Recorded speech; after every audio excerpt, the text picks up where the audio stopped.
All right, so on the next one, we're going to do a Fender.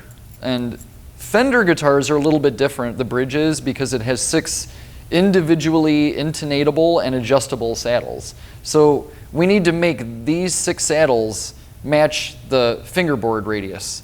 So this is a Fender. I'm going to just read and figure out what this radius is. So it looks like it's a 9.5 inch radius. So I'm just going to check that here and see if it's close to that there. And it looks like the E's up a little bit high, and the others are a little out of alignment. So this is cool. We're going to get this adjusted correctly then. So what I do, step 1 is I put the guitar into tune. Step 2, we're going to put a capo at the 1st fret. Now I've already adjusted the neck relief on this, so now I have to move to the bridge. So I'm going to do the same thing as in the Les Paul. So I have a capo on the 1st fret, and now I'm moving here to my 12th fret to read the action height. So that's a little bit high. It's like a high 4/64. So let's move that down just a little bit. I'm going to still shoot for 5 and 4. Now this is just like a generic spec that I'm trying to hit. Again, you'd want to check with your customer. That's like the last step of the process, is passing the guitar back and forth and making sure that your customer likes the setup that you gave them, because everyone does play a little different action. So, okay, I lowered it just a little bit, and now I'm right on that 4/64 line. So now I'm going to go to the low string. I'm going to try to get that 5/64, and it's a little bit high as well. So let me move that down. I think that that's going to get it. Moved it down. It was just right on top of the line there. There we go. There's 5. Got it.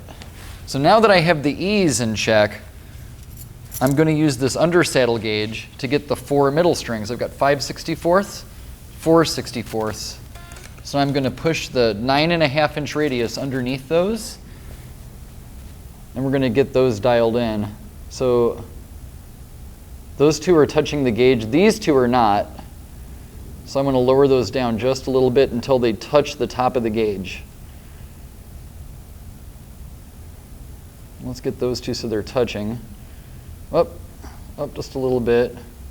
When you get one of these tools, it takes a minute to get used to it, but you can get really quick with it after a minute. Okay, we're cool now. So now I'm physically touching the top of the gauge at every point, the 9.5 inch radius.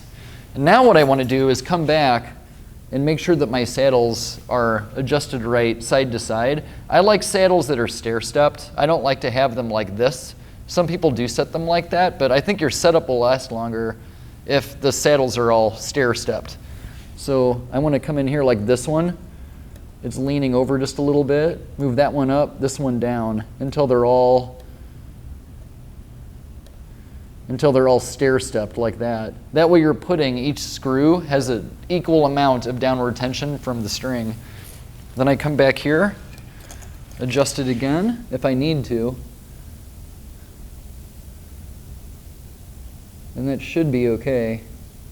It was pretty close to begin with. It was really just these 2 strings that were up a little bit too high. So there we go. Now I'll put the guitar back in tune, and we'll move on to the nut.